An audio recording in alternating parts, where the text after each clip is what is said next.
आप उस पर मेरे को मैसेज कर देना, ठीक है? मैंने किया था, कोशिश करूँगी आप देख लेना कि आप आपको कहाँ मिलेंगे, बट आप मैसेज कर देना और जो जिस भी तरीके से हो पाए मैं आपकी वहाँ मदद कर दूँगी, ठीक है? अभी एनसीईआरटी और रिविजन का मैम करंट अफेयर मैम एक लास्ट क्वेश्चन है मैम करंट अफेयर एक बार मैम अपने अपने आप को पूरे दिन मोटिवेट कैसे रखें? पहले हम जो अभी क्वेश्चन आ रहे हैं मैं उनको एक क्लब कर देती हूँ बस, है ना? तो पहले हम आंसर राइटिंग की आप बात कर रहे थे कि लक्ष्मीकांत जैसे मैंने कहा था कि सफिशिएंट नहीं हो पाता है कई बार, तो वो मेरा कहने का मतलब था कि मेंस का हर पोर्शन और हर सिलेबस जो है, सिलेबस के अंदर इतने सारे सब टॉपिक्स हैं, आप उनको मिस नहीं कर सकते हैं। तो अगर आप सोचे कि एक बुक सारा सिलेबस ध्यान में रख लेगी, वो कई बार पॉसिबल नहीं होता है, कुछ टॉपिक्स छूट जाते हैं, तो उनको आप गूगल कीजिए, उनके लिए आप इंटरनेट के माध्यम को यूज कीजिए और अपने लिए उस पर भी एक फ्रेम जो अपना नोट्स है उनको प्रिपेयर रखिए, बस उनको निग्लेक्ट मत कीजिए, क्योंकि वो छोटे छोटे जो टॉपिक्स में से कई बार क्वेश्चन आ जाता है और जब वो क्वेश्चन आते हैं तो हम कहते हैं आउट ऑफ सिलेबस आ गया है या फिर ये कुछ अलग सा पूछ दिया, जबकि वो सिलेबस में मेंशन्ड है और हमने ही गलती कर दी है उसको समझने में, ठीक है? और अपनी तरफ से मैं एक ब्रॉड सी चीजें बता देती हूँ प्रीलिम्स मेंस और उसके लिए, तो आई थिंक वो सब कुछ ध्यान में रखेगा। तो प्रीलिम्स के लिए जैसे मैंने 4 चीजें पहले ही बता चुकी हूँ, मॉक टेस्ट वो प्रीवियस ईयर क्वेश्चंस बहुत इंपॉर्टेंट है, वो आपको बताते हैं कि किस तरह से यूपीएससी आपसे डिमांड कर रहा है, किस तरह की नॉलेज आपसे डिमांड कर रहा है, तो आप जितनी बार चाहें उतनी बार आपको प्रीवियस ईयर क्वेश्चंस को बार बार देखना चाहिए।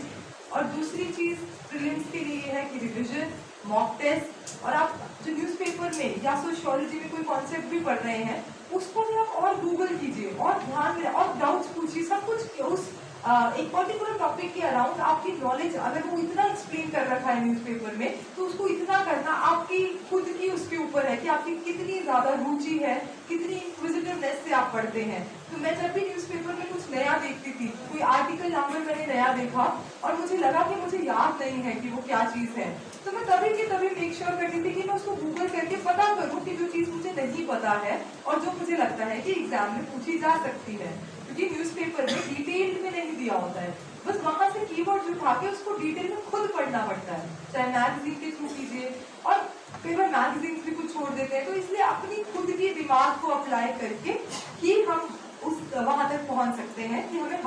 हर टॉपिक के ऊपर कुछ ना कुछ नोट्स हो, ठीक है? हाँ बिल्कुल कर सकते हैं, मैंने अपने optional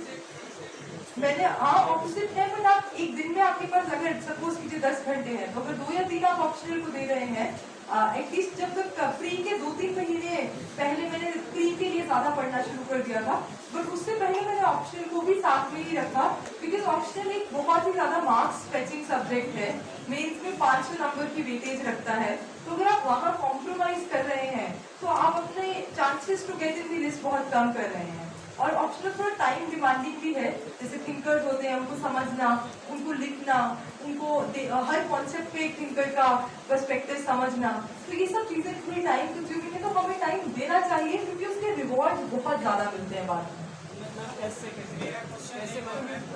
I'll not take your questions anymore, just discuss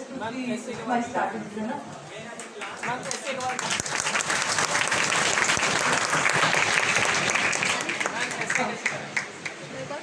तो प्रीलिम्स के लिए मैंने मोटा डिस्कस कर दिया, मेंस के लिए चाहे कोई भी मीडियम रहे बट स्ट्रक्चर सेम रहता है, इंट्रोडक्शन आपको देनी है, उसमें आप जो भी पूछा गया है उसको इंट्रोड्यूस कर दीजिए, एक 1 लाइन आंसर की तरह, आप आर्टिकल नंबर लिख दीजिए, आप कोई एक्ट लिख दीजिए, आप रिसेंट न्यूज से उसको कोरिलेट कर दीजिए, या फिर आप डेटा भी कोट कर सकते हैं इंट्रोडक्शन के लिए। बॉडी के लिए आपको डाइवर्स पॉइंट्स लिखने पड़ेंगे, जैसे कि अगर कोई भी क्वेश्चन है उसमें political angle, social, environmental, ethical, आप ध्यान रखें कि आप एक ही चीज को ज्यादा एक्सप्लेन नहीं कर रहे हैं, क्योंकि जनरल स्टडीज का जो क्वेश्चन है उसमें वो चाह रहे हैं ये देखना कि आप कितना इंटर रिलेट कर पा रहे हैं डिफरेंट सब्जेक्ट्स को। सिर्फ एक सब्जेक्ट की जानकारी नहीं है कि अगर वो GS2 का पेपर है तो सारा उसी पर्सपेक्टिव से लिखना है, या GS3 का है तो इकोनॉमिक पर्सपेक्टिव से लिखना है, उसमें वो चाह रहे हैं देखना कि आप कितनी डाइवर्स तरीके से अपने दिमाग को उस पर्टिकुलर क्वेश्चन में आप आंसर कर सकते हैं उसको उस तरह से।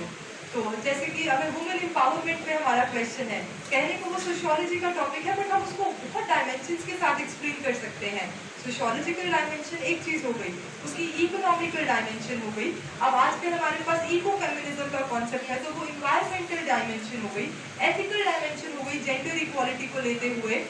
कि किस तरह से हम महिलाओं को भी उसी स्तर पर ट्रीट किया जाए जिस तरह से हम पुरुषों को करते हैं, तो उसकी एथिकल डायमेंशन हो गई। फिर एक इंटरनेशनल डायमेंशन हम उसको दे सकते हैं कि बाकी कंट्रीज क्या कर रही है और इंडिया कहाँ लैक कर रहा है, या इंडिया ने कितना इम्प्रूव कर लिया है। और अब कमिटीज हो गई, सुप्रीम कोर्ट की जजमेंट्स हो गई, ये रिपोर्ट्स हो गई, इनको अगर आप कोट करेंगे तो आपका आंसर में थोड़ा दम ज़्यादा रहेगा और वो आंसर को थोड़ा डिफ्रेंशिएट करेगा, जो एक जनरल नॉलेज हमारे पास है।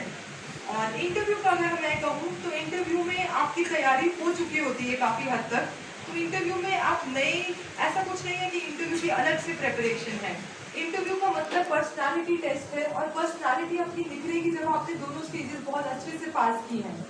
तो उसको ये मत सोचिए कि लास्ट में ही पढ़ना है, कुछ ऐसा अलग से कुछ है भी नहीं कि यही करना है। तो वो पर्सनालिटी धीरे धीरे रिफाइन होगी। आप कहीं भी जा रहे हैं, अपनी आंखें और कान खुले रखें और ऑब्जर्व करते रहिए चीज़ों को। आसपास से ही काफ़ी हमारे को डेली ऑब्जर्वेशन से हमें काफ़ी सारी चीज़ें मिल जाती हैं, तो उन ऑब्जर्वेशंस को ध्यान में रखते हुए आप इंटरव्यू में उनको प्रस्तुत कीजिए और अपना कॉन्फिडेंस बरकरार रखिए। कॉन्फिडेंस, तुम्हारा हार्डवर्क, तुम्हारी डिटर्मिनेशन और तुम्हारे आसपास वालों का जो साथ है और उनकी ब्लेसिंग्स है, ये सब भी बहुत ज़रूरी हो जाती है, क्योंकि ये डिफिकल्ट जर्नी है बहुत, 2-3 साल लग जाते हैं, और वो भी अगर आप